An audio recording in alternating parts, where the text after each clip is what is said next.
प्रथमे बंतल कदली की सरू सरू एमती काटिदेबा से किसी अदा रसुण पेस्ट हलदी लंका गुंड लुण बेसन पकाइबा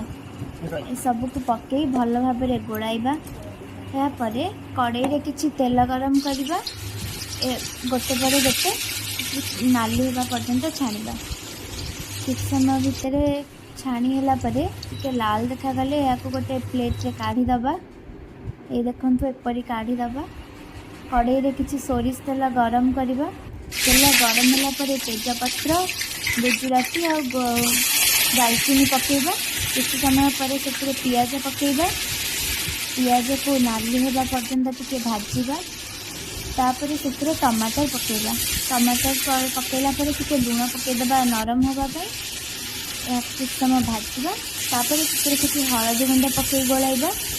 काश्मीरी चिली टिके नाली देखापी पकेबा या टिके गोलैदबा तापर से पियाज बटा पकेबा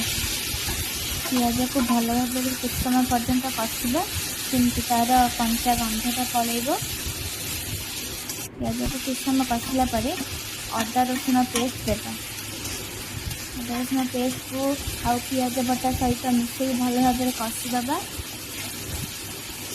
भल भाव कषिला से गरम मसला पकेबा धनिया गुंड 2 चम्मच आउ करी पाउडर पकेबा करी पाउडर 1 चम्मच यहाँ कुछ समय कषा कुछ समय कषिला से पानी देकी कषा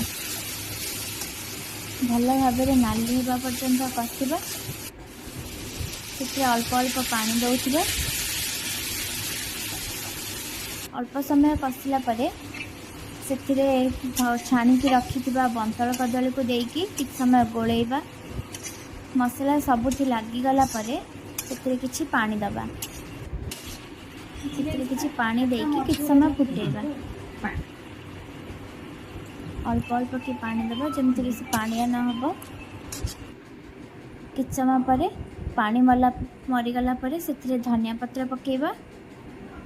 धनिया पत्र पकेले बहुत भल बास्ना आसी थाए तापर एबे आमर तैयारी हो गला बंतल कदली गोटे टेस्टी रेसिपी।